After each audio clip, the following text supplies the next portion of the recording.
welcome to Tea Time with Tyson and Nick. We're on the first floor of Marysville Getchell International School of Communication with our esteemed guest, Peter Barrett. Hey guys. All right. Welcome to Charger Chat. Thank you. From Marysville Getchell ISC, 911 instructor, Peter Barrett. Thank you, Tyson. Let's get started with our first question. So All what right. do we got here? Get a bit of a context question. So, as working at 911 driving school, I assume you are also a police officer, correct? That is correct, sir. So, are you a specific type of police officer? Do you have a specific line of work that you do? Or is it just more general type of work? Yeah, so I'm actually a police sergeant for Arlington Police Department, and I've been there about 13 years now. So I do everything general patrol work. I manage a crew of guys, and then I still go out and make traffic stops and, investigate drug offenses, take crime reports, that type of stuff. Oh, wow. So being an officer, it sounds like an exciting job. I mean, just from everything we hear about being a police officer, what would you say is like your favorite moment or most exciting thing you've had to do? Well, it is. It's an awesome career. I absolutely love what I do. I think probably in a nutshell to summarize it, every day I come home, I pretty much feel like I've been able to help somebody out with whatever their problem is, because we get phone calls from everyone probably on the worst day of their life when something bad's happened. So to be able to go out and actually like positively impact their day is probably the most rewarding part of the job. And being working 13 years, I'm assuming you're pretty much used to most problems going on now. I am. But what I'd like to know is, in those 13 years, what was the scariest moment that you encountered as a police officer? I've had a few. We go to scary calls all the time, and that's normal. We're going to go into dark houses, dark places, deal with people who want to hurt us and others. And I'd say I probably have 4 or 5 instances that come to mind that have all involved somebody who wanted to hurt me, specifically with weapons, those types of things. And so just not knowing if we're going to, A, go home at the end of the night, and B, if we're going to go home in the same whole piece that we were when we started, that's a little bit scary, but it comes with the job for us. Have you ever been hurt on the job? It sounds like you have. Yeah, I've had a couple instances where I have been out of work for a few weeks because I got injured fighting with somebody, and luckily always been able to get them into custody and off to jail. But sometimes I've hurt my knee, I've hurt my foot really bad one time. I was out for about a month, but healed, back to work as quickly as I can. Just get right back on the horse. You get right back on the horse. Yeah. What?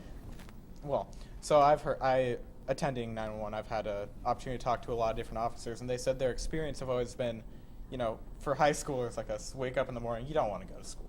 You don't want to wake up. You'd rather go back to bed, skip that day. But I heard that waking up for this one particular person was he woke up every morning and never thought, I don't want to go to work. He always wanted to show up, protect, and he always had a good time at work, no matter what happened. Yeah. So, yeah, I would say that's very true. It's probably the best part about the career is that if it's something that you have a passion for and you really enjoy doing and love doing, it never really feels like you're going to work. I can't remember ever really waking up and thinking, oh, geez, I really don't want to go to work today. Yeah, I'd rather be home with my family or on vacation, but if I'm going to go to work, it's nice to be able to like what you do. Yeah. Well, liking what you do is a good thing. But I already talked about your scariest moments, and opposite to that, what was your proudest moment on the job, if you have one? Yeah, I think the most memorable one I ever had was we had a lady and her 2 kids, ages like 3 and 4, get kidnapped in Arlington. This is back about 10 years ago, and it was really scary because she escaped and the 2 kids got taken in a van. And after about 24 hours, we had a good tip come in on where the kids were, and we were able to find the kids and get them back to their mom unharmed. They had been in a van in an industrial park, the guy abandoned the van, and the kids were there for a full day in this van. And we got a good tip on the van, and we were able to get them back, and that was probably the most memorable thing I can ever remember, is being able to give those kids back to their mom. It was amazing. It was incredible, and they were safe. It was a really good memory. Well, we all of us here thank you for everything you've done for that in that regard. I want to take a turn from the more serious side to more of the instructing side. Sure. So your classroom experience, most interesting students, because there's some interesting ones in my class. I can vouch for that one. So most interesting, oddest experience you've had in the classroom. In the classroom, the classroom for me has been pretty tame. I love interacting with the students because we do get some that have a hard time sitting still, some of them that are chatterbox, but the classroom, we just have a good time. I mean, as long as everyone listens to what we're saying, and we have a good time. I love asking questions in the classroom and listening to people's stories about learning to drive at home and with their parents, because it's always a unique experience with parents. The classroom, not too much. The car sometimes gets a little crazy. So. Wow, crazy. Have you ever been in danger driving with a student? Yeah, I have. Although it was not actually, the one I'm thinking of was not actually one of our students. It was a gal that waited till she was 18 to take her drive test. That makes sense. And she came in on her drive test day, and we're sitting at a red light to turn left, and traffic's going, and she starts creeping forward and then just guns it through this red light. And luckily we were in our instructor car at the brake. I'm yelling, stop, stop, stop. And I was able to jump on the brake and stop us from going through the intersection. But we would have just gotten wiped out in the intersection if I didn't have that brake pedal there. So she's just so nervous. She'd never been through driver's ed before. Did she go on to take another test with you? I don't know if she ever took another one or not, but I ended up switching places with her. We drove back and, kind of talked to her about spending some time with someone that she can trust to learn to drive, or taking a class, because that would probably help her immensely. Mm-hmm. Well, you have the driving tests, written tests, and in our next segment coming up here, we have a different kind of test. So we'll be right back.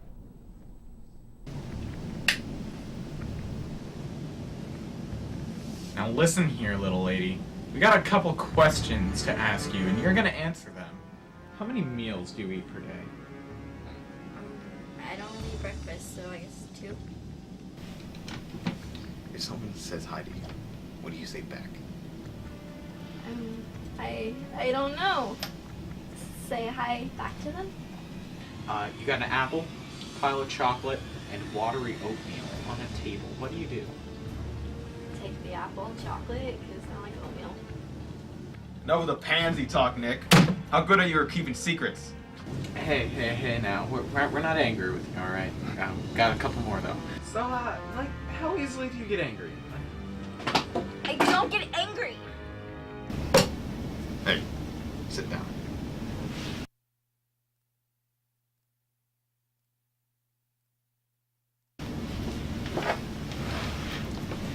Which Scooby-Doo character are you? Shaggy. I think we're done here.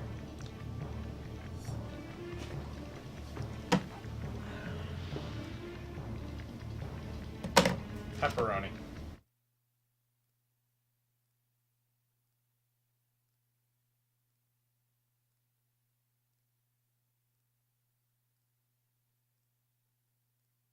That means you get to see us be right back here sooner, so you should consider yourselves lucky. All right.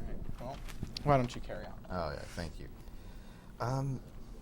So, what made you decide to, along with being a police officer, pursue a career as a driving instructor?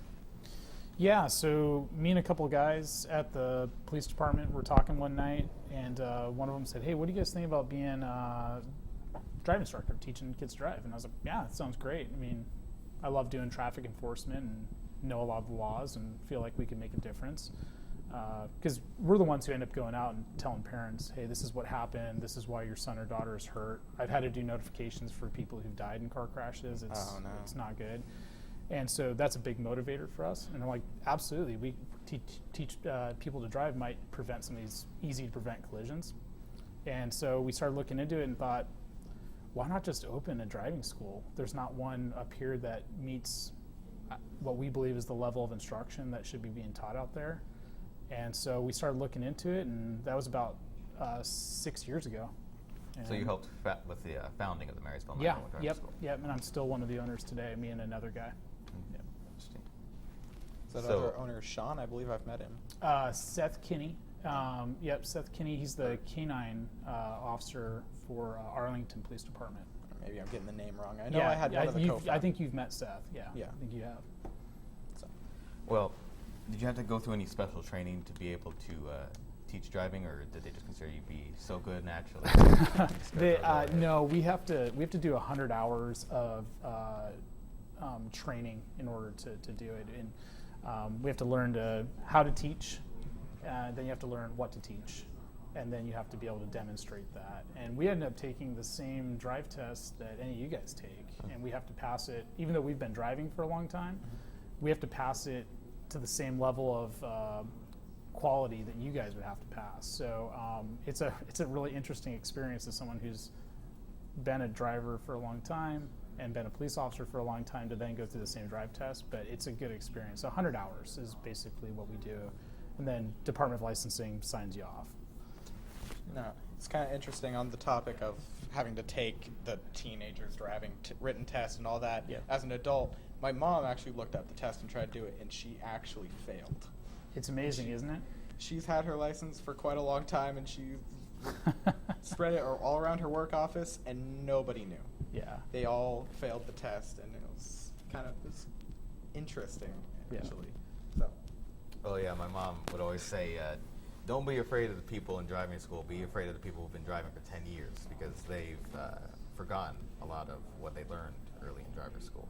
How do you figure you can combat that? How do you think you can help people, or rather teenagers, retain their knowledge of your school? I think, like any school, it's got to be interesting, and people got to have a good time. You know, if you guys come to class and you have someone just monotonous teaching up there or just reading PowerPoint, you guys might pass the test, but you're not going to carry that on. We want you guys to come to class and actually enjoy what you're learning, make it interesting. We tie it into the real stories that we have from when we're out investigating crashes, and they can say, hey, look, this guy yesterday, he did this is what he did wrong, and we can talk about those things, show you guys pictures of the crashes we're on. Those types of things stick with you guys. If you enjoy it, more likely to retain that information. And also, we're really proud of our in-car instruction and that type of stuff. I really feel like the better time you guys have, the better you're going to retain that for the rest of your life. Go home and teach your parents something. and I can actually see that because every class event, well, it's a lot of PowerPoints, a lot of slides, a lot of notes. It never feels like just going through the rhythm and the clockwork. Yeah. Every instructor tries to keep it fresh and keeps it fun, Yeah. no matter how Hopefully, yeah. odd and tedious it might be. Yeah. And in teaching the lessons, what do you find is there a certain lesson that you find is more difficult to teach than others? Most people, when they come to driver's ed, they're really worried about parallel parking and freeway driving. Those are actually, in my opinion, the easiest ones. Parallel parking is really easy to teach. It's really easy to do. Once you learn just the basic angles you need to take, it's really simple.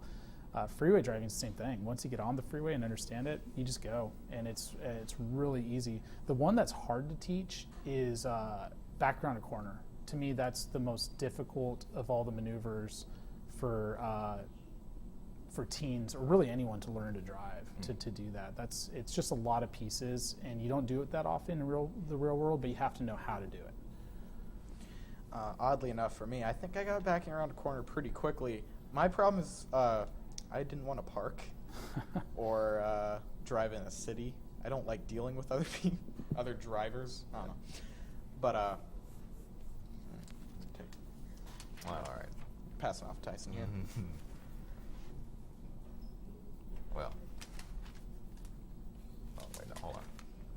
question I was considering was a bad question. I apologize to the audience at home. So, working in Arlington, you said you've been working for 13 years. Mm-hmm.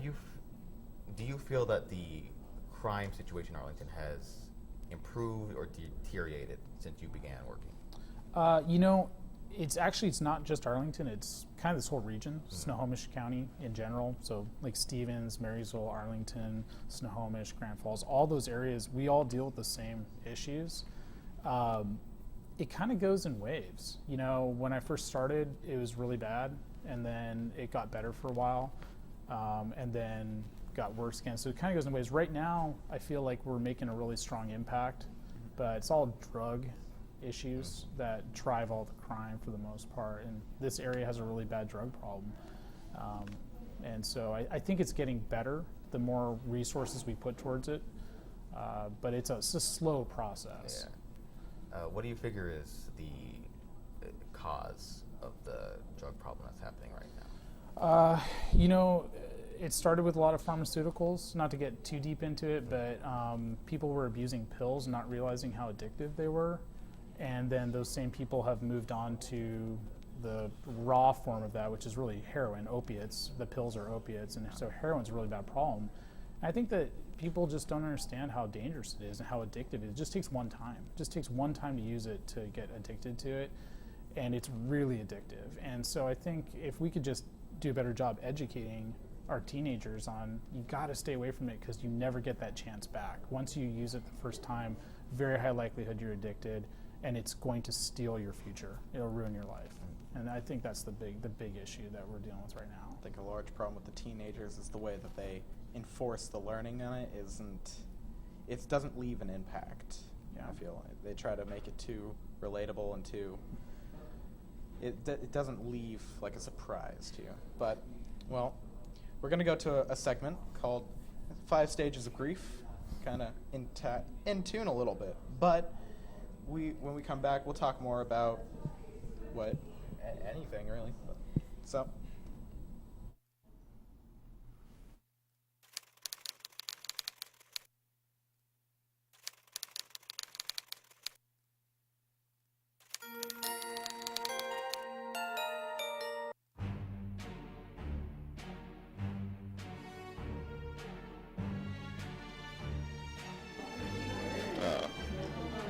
She probably doesn't have phone connection right now. She'll be fine.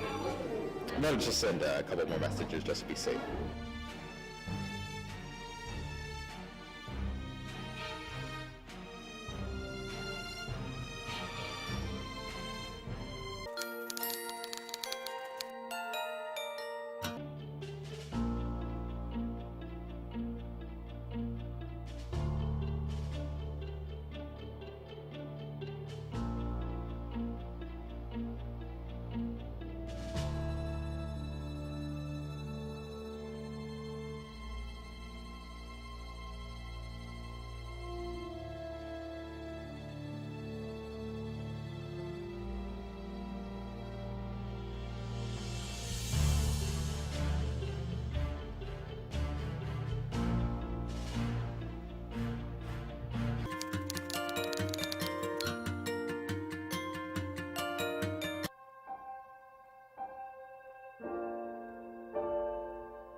Just by myself.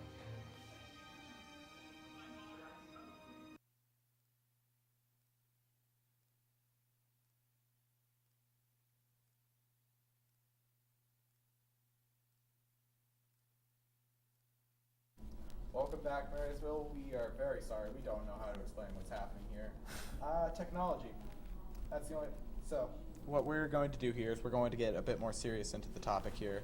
we were talking about drug violations, but we're going to talk about now police violence and things to do with police brutality and America's view of the police. So, if I could turn it over now, what's your opinion on the state of America's police, Washington?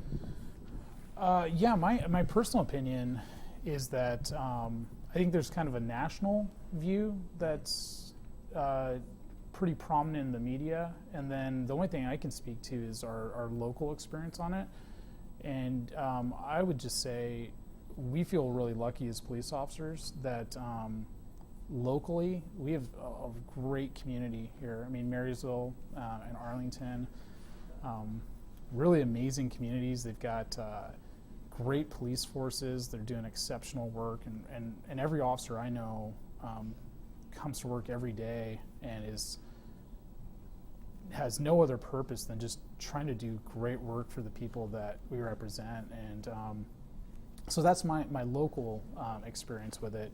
I think like any career, you know, it doesn't matter what it is, you're going to have a percentage of those people, whether they're programmers or priests or government officials, police officers, that are not going to do the right thing every day. They might even have bad intentions. And you're going to have a percentage of every career field that has that. But I can tell you with every ounce of my body, I don't know any officers that personally, and I know a lot of officers, I don't know any officers that have done nothing but try to do their best, absolute best at it. And so, you know, I feel really lucky because we have really great support, and we really do try to do a good job out there.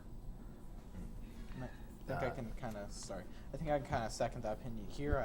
Talking to people about the issue, almost all the people I've ever talked to have never said anything bad about the police, and I've always kind of gone from don't bite the hand that feeds you in a way, because in the end of it, you guys are all here to protect us, keep us safe, and the way I look at it a lot of times is most people would never disrespect a military that's keeping us safe offshores, so I wouldn't disrespect an officer keeping us safe in our own home.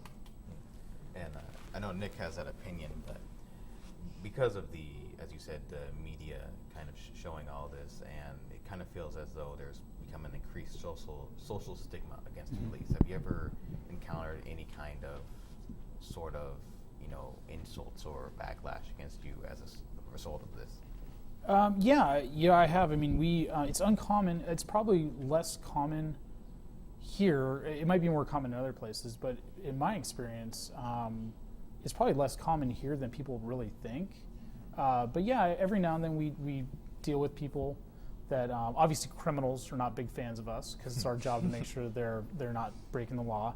But we deal with good people, great citizens, community members. Some of them aren't big fans of law enforcement for whatever reason.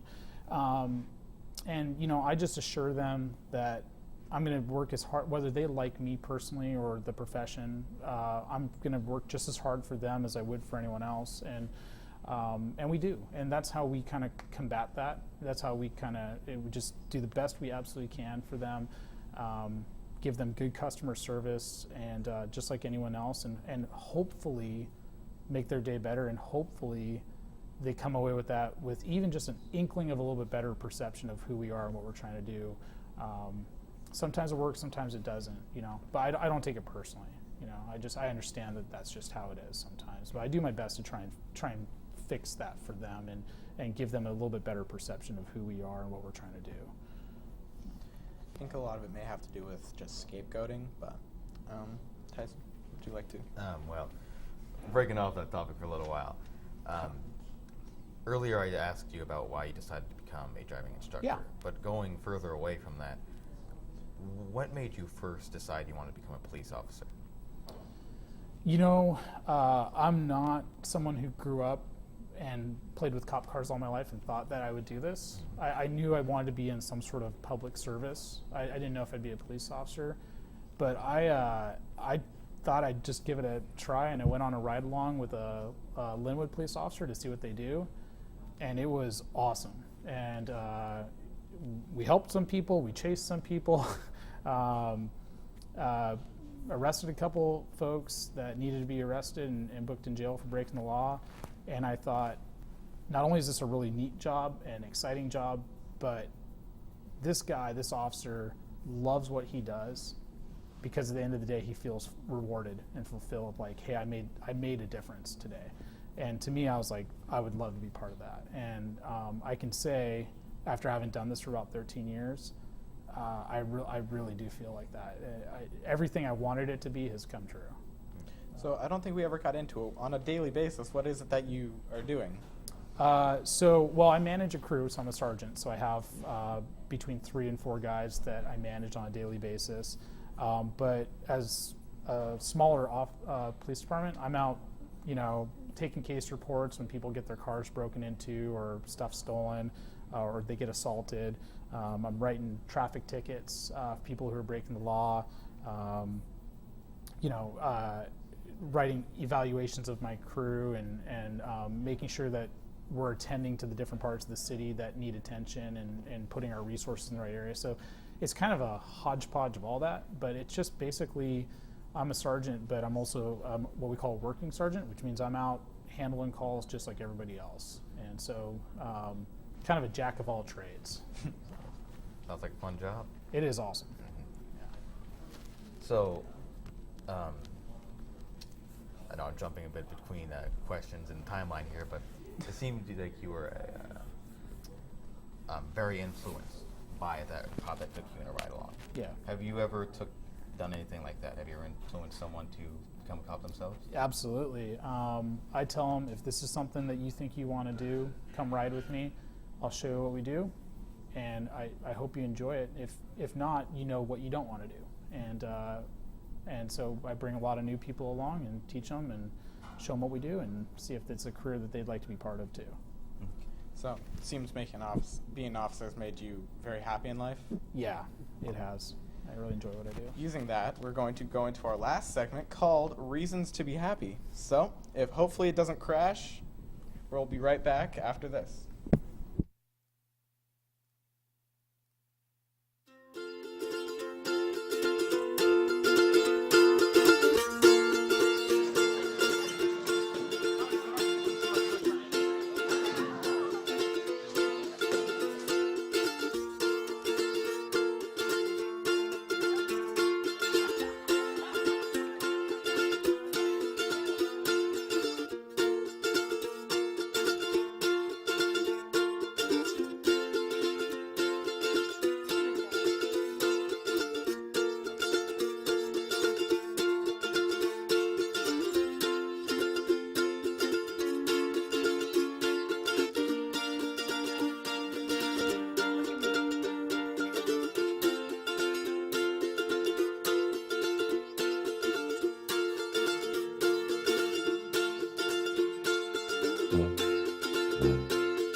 that looks like our time is coming to an end here. Thank you to Mr. Peter Barrett for showing up to the show today. Wonderful having you as a guest. Thanks, Yeah. guys. It's wonderful having you as an officer protecting us. Oh, thanks, sir. If you have any last words for the camera, maybe some tips to keep drivers out there safe, even Sure. adults. Well, first off, if you plan on taking driver's ed, we'd love to have you guys. You'd want to sign up probably now. Summertime gets super busy. But be courteous. Be courteous and patient. If you do those things, you'll probably be safe out on the roadway. Well, I think that is all we have for today. Thank you, Marysville. This has been Charger Chat. Tea time with Tyson and Nick. See you later.